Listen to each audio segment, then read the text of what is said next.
안녕하십니까. 제 3강 하겠습니다. 책 25쪽입니다.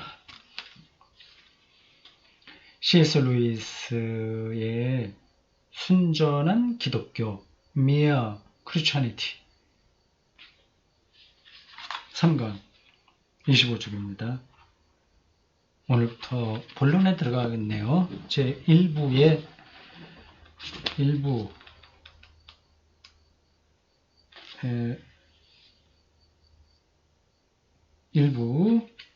옳고 그름 콤마하고 우주의 의미를 푸는 실마리. 이게 참 거시적이네. 제목이요. 그 일부의 1번 인간 본성의 법칙 개념합니다. 우리는 사람들이 다투는 소리를 흔히 듣습니다. 그 중에는 재미있는 다툼도 있고 불쾌감만 주는 다툼도 있지요. 어떤 다툼이건 간에 그들이 주고받는 말들을 가만히 들어보면 아주 중요한 무언가를 배울 수 있다고 생각합니다. 가령 그들은 이런 식으로 말합니다. 누가 너한테 이런 짓 하면 좋겠어? 거긴 내 자리예요. 내가 먼저 맡았다고요. 걔 좀 내버려둬. 너한테 나쁜 짓 한 거 없잖아. 왜 먼저 밀고 들어오는 거야? 내 오렌지도 좀 줬으니까 네 것도 좀 줘야지. 이봐요. 당신이 약속했잖아요. 못 배운 사람뿐 아니라 배운 사람도 다 큰 어른들뿐만 아니라 어린아이들도 매일 이런 종류의 말들을 합니다. 이 도입부가 재밌어요. 이렇게 되면 이제 이게 방송용이라고 했죠. 듣는 사람은 이제 귀를 기울이게 됩니다. 라디오 청취자들일 겁니다. 여기서 내가 흥미롭게 생각하는 점은 이런 말을 하는 사람들은 한결같이 상대방의 행동이 어쩌다 보니 자기 마음에 들지 않더라는 식으로 말하지 않는다는 것입니다.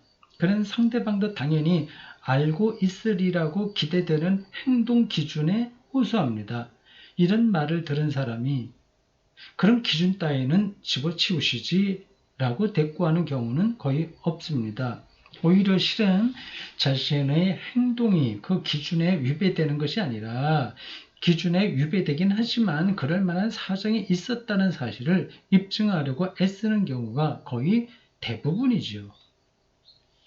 즉, 이 특별한 상황에서는 설사 자리를 먼저 맡았더라도 그 자리를 고집할 수 없는 특별한 이유가 있다든지 자기가 오렌지를 받았을 때와 지금의 상황은 사뭇 다른 것이라든지 약속을 지킬 수 없는 사정이 생겼다는 식의 구실을 댄다는 것입니다.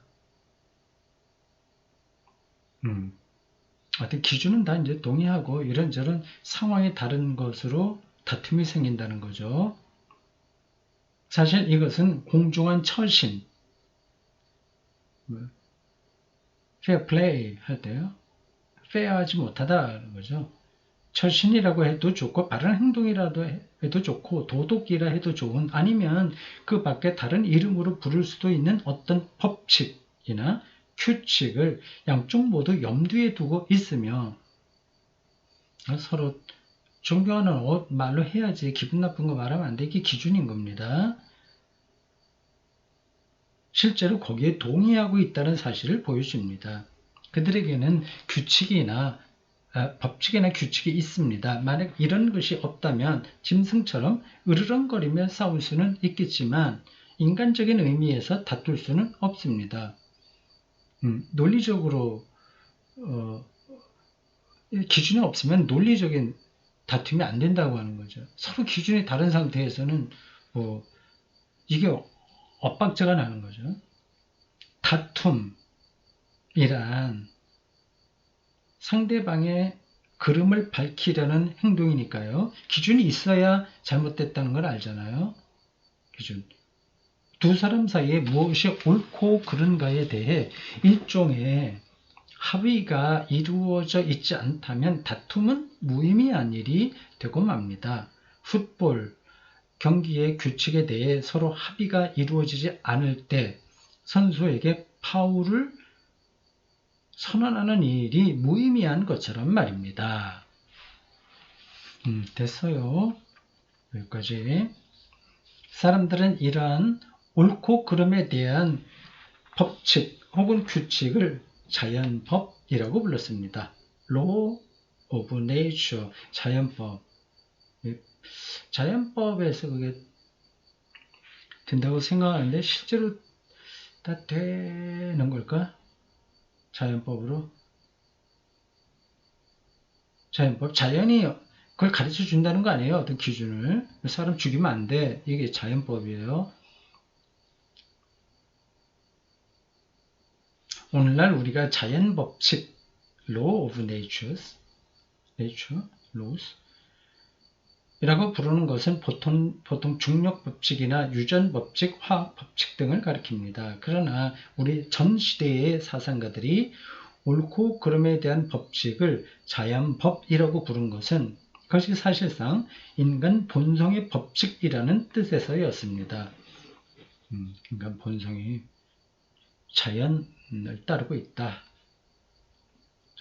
모든 물체가 중력 법칙의 지배를 받으며 모든 유기체가 생물학적 법칙의 지배를 받듯이 인간이라고 불리는 생물에게도 그들을 지배하는 법칙이 있다는 것. 그러나 신체는 중력 법칙에 따를 것인지 말 것인지 선택할 수 없어도 인간은 인간 본성의 법칙에 따를 것인지 말 것인지 어려운 사람 있으면 도와주는 거 할 건지 말 건지 선택할 수 있다는 점에서 큰 차이가 있다는 것이 그 사상가들의 생각이었죠.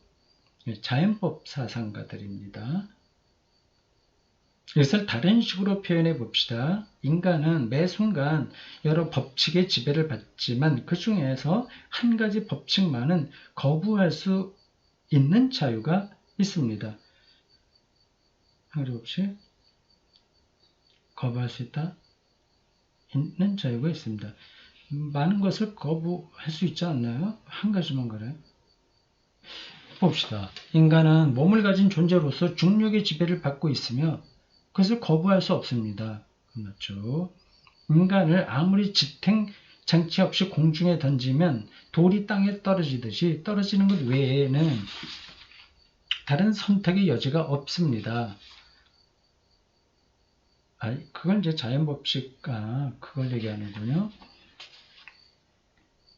또한 인간은 하나의 유기체로서 다른 동물들처럼 다양한 생물학적 법칙의 지배를 받고 있으며 그것을 거부할 수 없습니다. 먹고 배설하고 또 생육하고 하는 것을 거부할 수 없죠. 즉 인간은 다른 존재들과 공유하는 법칙을 거부할 수 없습니다. 그러나 인간의 본성만이 가지고 있는 고유한 법칙, 동물이나 식물이나 무기체들과 공유하지 않는 법칙만큼은 거부할 수 있습니다. 그게 뭘까요? 인간만이 다른 동물들하고 달리 거부할 수 있는 법칙이라.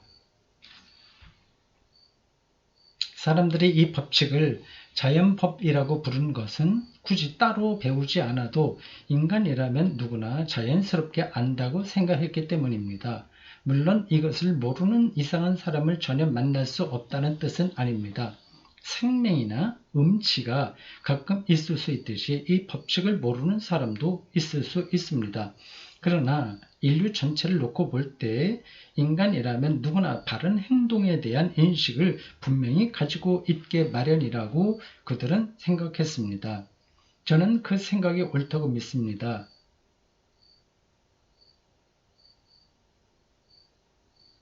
아직 거부할 수 있는 게 뭔가를 지금 빨리 알고 싶은데 아직 들어가지 않네요. 만약 그 생각이 옳지 않다면 우리가 이 전쟁에 대해 언급해 온 말들은 전부 헛소리가 되고 말 것입니다. 나치도 우리처럼 내심으로는 무엇이 옳은지 알고 있으며 마땅히 그렇게 살아야 한다고 생각지 않는다면 아무리 그들에게 너희는 그러다고 말해봐야 무슨 의미가 있겠습니까? 그렇죠. 완전히 다른 기준으로 사는 사람에게는 말해봐야 소용없는 거죠. 우리가 옳다고 말하는 개념이 그들에게는 아예 존재하지 않는다면 그들과 싸울 수는 있어도 그들을 비난할 수는 없습니다. 머리카락 색깔을 두고 비난할 수는 없듯이 말입니다. 여기까지 좋아요. 근데 우리가 거부할 수 있는 게 뭔지 법칙 중에서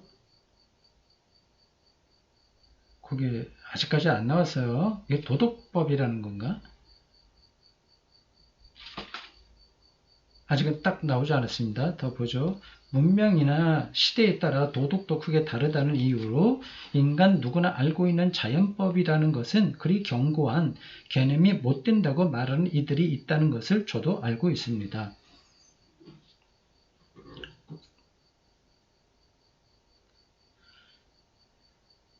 자연법 저도 아주 큰 틀에서 보면 인정하는데 그게 다 적용되지는 못한다고 봅니다.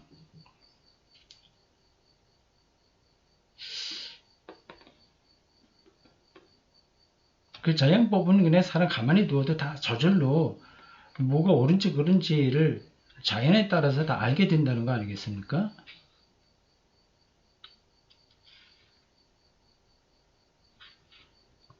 근데 세계 문명 사회를 쭉 보면 많이 달랐잖아요. 서로. 어떤 때는 이제 북의 사회, 어떤 때는 목의 사회가 있고, 그것도 다르잖아요. 자연법이 그대로 다 모두에게 적용된다면 비슷하게 나타나야 되겠죠. 큰 틀에서는 자연법이 유효한데 다 그런 건 아니죠. 특별히 이제 기독교의 죄론에 근거하면 자연법은 조금 취약한 겁니다. 근데 이 루이스는 뭘 얘기하려고 하는지 아직은 감이 안 잡혀요. 좀 따라가 보겠습니다. 그러나 그렇지 않습니다. 각 문명과 시대의 도덕 간의 차이가 있긴 하지만 그것은 전적인 차이라고 할 만한 것이 못 됩니다.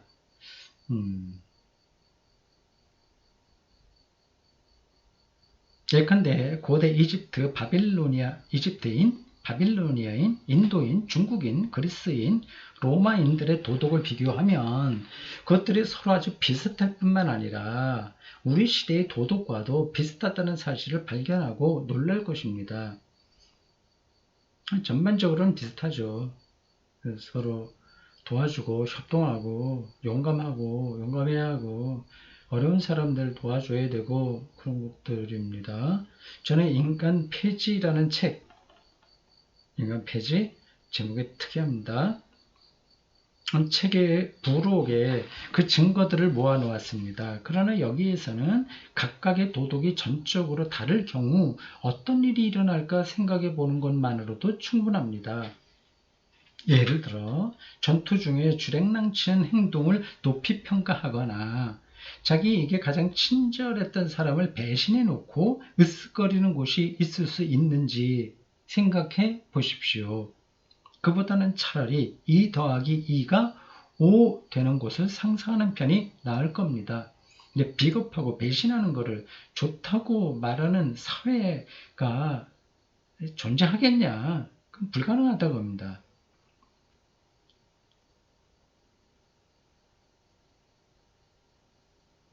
어떤 사람들을 이기적이지 않은 태도로 대해야 하는지, 가족들한테만 그렇게 해야 하는지, 같은 나라 동포들이나 모든 인간들한테도 그렇게 해야 하는지에 대해서는 사람들마다 생각을 달리 해왔습니다. 그래서 유대인들도 같은 동족만 이웃이죠. 이방인들은 그렇지 않았습니다. 생각이 달랐습니다. 그러나 어쨌든 자기 자신을 먼저 내세워서는 안 된다는 데에는 모든 사람들이 늘 동의해 왔습니다. 이기주의가 높이 평가된 적은 한 번도 없습니다. 한 명의 아내하고만 살아야 하는지 4명의 아내와도 살 수 있는지에 대해서는 사람들마다 생각을 달리 해왔습니다. 이슬람권에서는 생각이 완전히 다르죠. 그러나 자기 마음에 든다고 해서 모든 여자를 다 차지하려 해서는 안 된다는 데에는 모든 사람이 늘 동의해 왔습니다. 그렇죠. 이렇게 조금 나누어서 생각하면 이건 이해가 갑니다. 이 사람이 자연법을 어떻게 생각하는지 알 수 있습니다. 그래서 이슬람권 여러 일부 다처라고 그러죠. 하더라도 마음대로 여자를 이렇게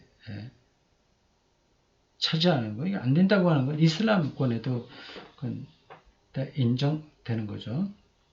그런데 이런 것들보다 더 주목할 만한 사실이 하나 있습니다. 그것은 옳고 그름이라고 하는 것이 진짜 존재한다고 믿지 않는다는 사람조차 그렇지 도덕적인 가치 이거는 뭐가 필요해 존재해서 서로 경쟁해서 살아남는 게 최고지 그렇게 생각하는 사람들을 가르쳐요. 그런 사람들조차 금세 자기 입장에 반대되는 행동을 한다는 사실입니다.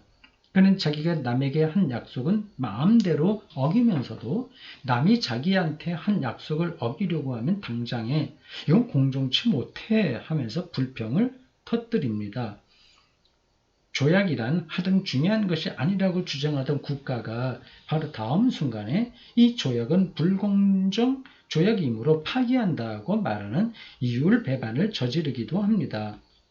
만약 조약이라는 것이 정말 중요한 것이 아니라면 옳고 그름이라는 것이 정말 존재하지 않는다면 즉 자연법이 존재하지 않는다면 공정한 조약이든 불공정한 조약이든 무슨 차이가 있습니까?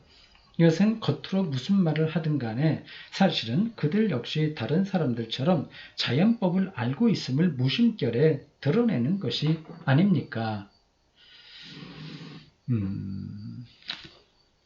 여기까지 자기 논리를 설명한 거 잘 따라올 수 있어요. 그런데요, 자연법을 이분이 얘기하는 그 안에서는 동의가 됩니다. 근데 이걸 왜 여기서 이렇게 많이 강조하는 걸까? 그건 아직까지는 잘 모르겠습니다. 이 제목이 뭐죠? 소제목이 인간 본성의 법칙? 본성. 요거는 이제 3부에서 나올 만한 이야기인데 인간 도덕, 윤리 그런 문제들 말이죠. 이거는 좀 더 우리 읽어봐야 돼 알겠습니다. 자연법에 대한 강조입니다. 어떤 특별한 문명의 차이로 인해서 옳고 그름이 약간 다르긴 한데 대표적으로 이슬람권은 일부 달처, 그 외에는 일부 일처. 그거는 서로 다르게 생각하는 건 전제하고 그러나 더 나아가서 모든 여자들을 독차지하려고 하는 거 이거는 이슬람권에서도 이거는 나쁜 거로 다 인정하는데 이게 자연법이라고 하는 거죠. 이제 우리는 옳고 그름의 존재를 믿지 않을 도리가 없는 것 같습니다. 숫자 계산이 가끔 틀릴 수 있듯이 옳고 그름에 대한 판단도 가끔 틀릴 수 있습니다. 그러나 구구단이 취향이나 견해의 문제가 아닌 것처럼 옳고 그름도 단순한 취향이나 견해의 문제가 아닙니다. 여러분이 여기에 동의한다면 다음 요점으로 넘어가겠습니다. 그 요점이란 이 자연법을 그대로 지키는 사람은 아무도 없다는 것입니다. 그 옳고 그름을 알게 하는 자연법이 있는데 이걸 그대로 다 따를 수 있는 사람은 없다는 거죠.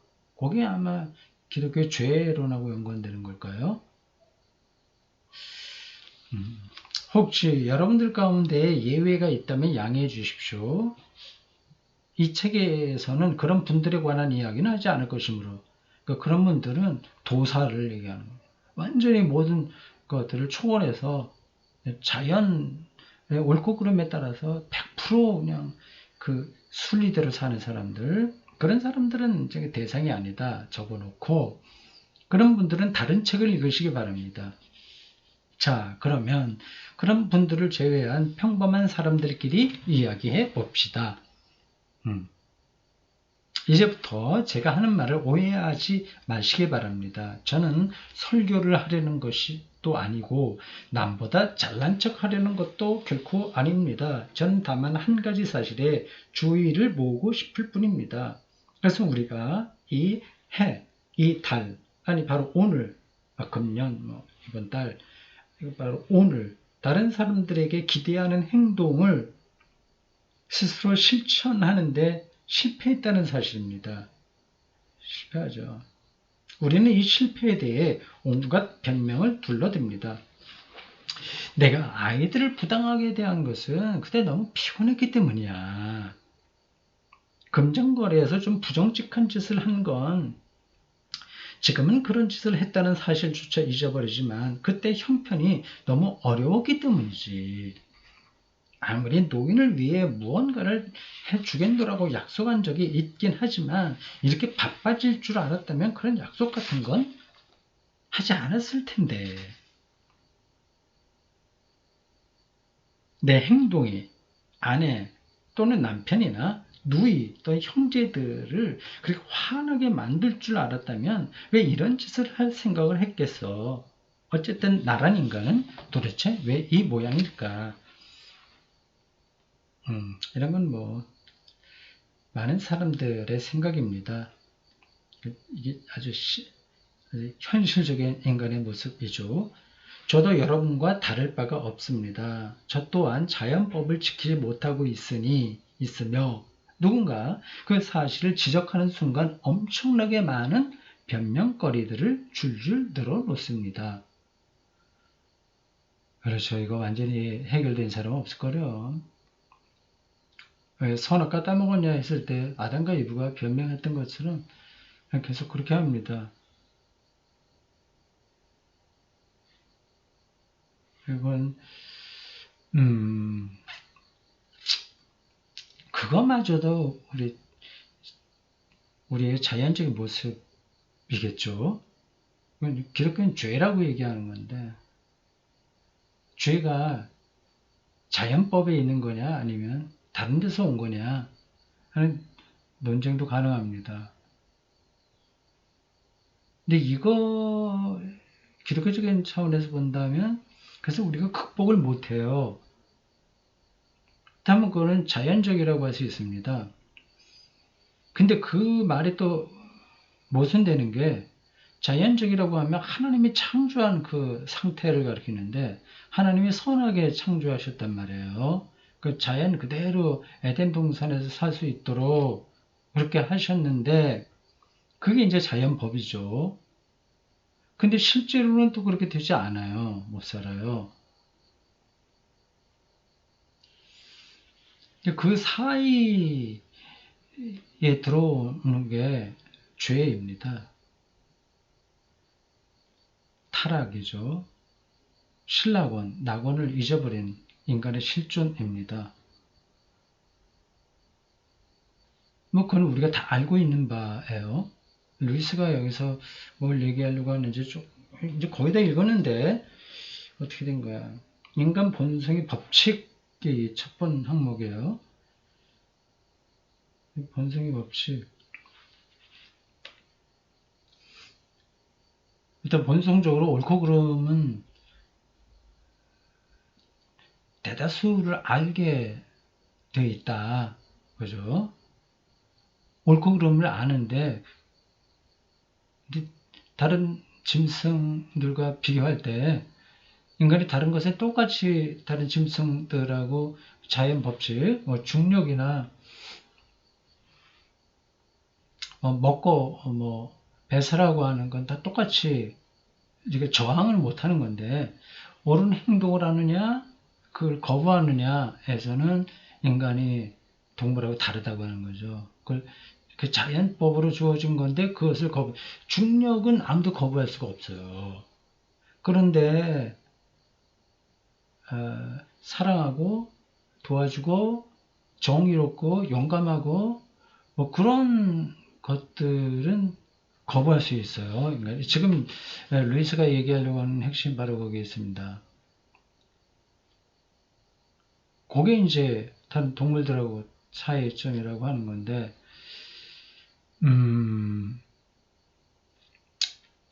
뭐 됐습니다. 뭐 그렇게 그럼 동의가 안 되는 거 아니에요. 그건. 근데 그 자연법이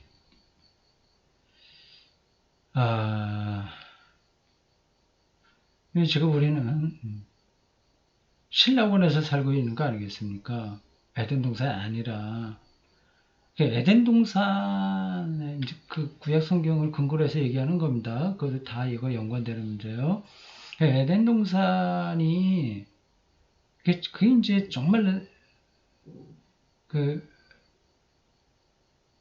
자연법이죠. 다 거의 완벽하게 작동되는 세상입니다. 거기 아니고 이 현실에 내려와 버렸어요. 그럼 여기는 막 서로 경쟁해야 되고, 거짓말해야 되고, 그게 이제 사는 모습입니다. 근데 사실 에덴 동산에서도 자연법을 그대로 따르지는 않았네요.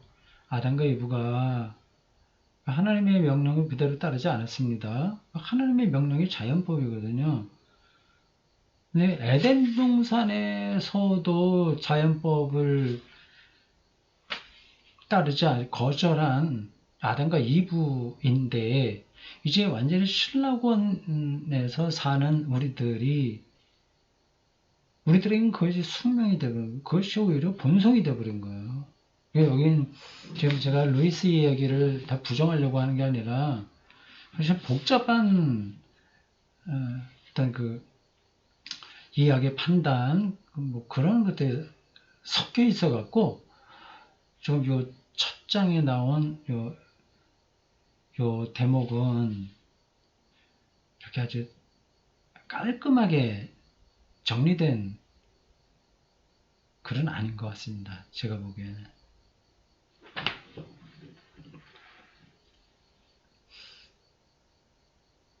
저도 여러분과 다를 바가 없습니다. 저 또한 자연법을 지키지 못하고 있으면 누군가 이 사실을 지적하는 순간 엄청나게 많은 변명거리들을 줄줄이 늘어놓습니다.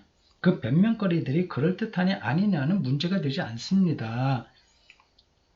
사실 저도 마찬가지예요. 작은 문제도 계속 자기를 변명하려고 합니다. 가족하고 사이에서도 그렇고요. 그건 자식을 키우는 데서 벌어지는 것도 있고 많습니다. 사실 교회 안에서도 마찬가지죠. 중요한 점은 그 변명거리들이야말로 싫든 좋든 우리가 자연법을 얼마나 깊이 믿고 있는지 보여주는 또 하나의 증거가 된다는 것입니다.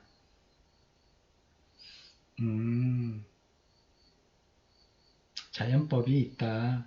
그러기 때문에 자기를 변명하려고 한다. 그 얘기네요.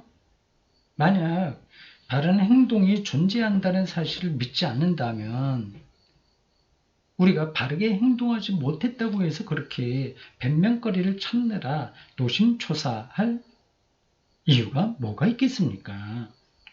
사실은 우리가 바르다는 가치를 아주 깊이 믿고 있기 때문에 자연법의 압력을 강하게 느끼고 있기 때문에 자신이 그 법칙을 어기고 있다는 사실을 받아들이지 못한 나머지 어떻게든 책임을 전가하려고 애를 쓰는 것입니다. 여러분도 알아챘겠지만 우리는 자신이 저지른 나쁜 행동에 대해서만 이렇게 온갖 변명을 늘어놓습니다. 또 자신의 나쁜 습성에 대해서만 피곤이나 근심이나 허기 탓을 할 뿐 좋은 습성은 늘 자기 공으로 돌리지요.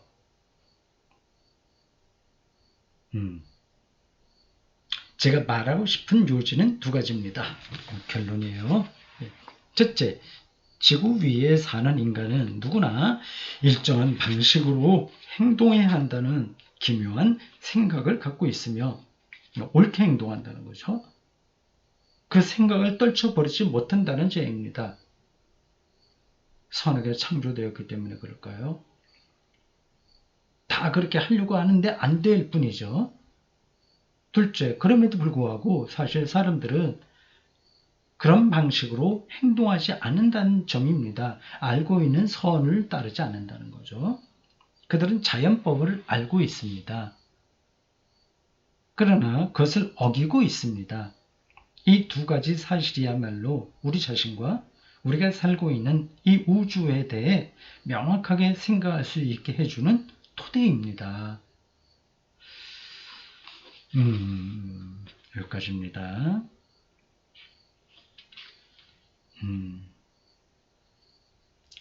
자연법이 존재한다. 선언적으로 존재한다는 거예요. 어떤 교육을 통해서 교육받지 않아도 이미 있다. 그걸 알게 되어 있다. 그런데 그것을 어기고 있다. 이렇게 출발합니다. 예. 왠지 신학적으로는 다른 문제 반론이 가능합니다. 근데 뭐 여기서는 뭐 이분이 자기 스스로 말했듯이 신학을 얘기하려고 아니니까 그냥 문학, 영문학자로서 인간, 세계, 인간의 심리 이런 거를 꿰뚫어 보면서 이 자연법과의 관계에서 인간의 모습을 들춰내려고 하는 거죠. 여기까지 도움이 됐습니다. 오늘 여기까지입니다. 수고했습니다.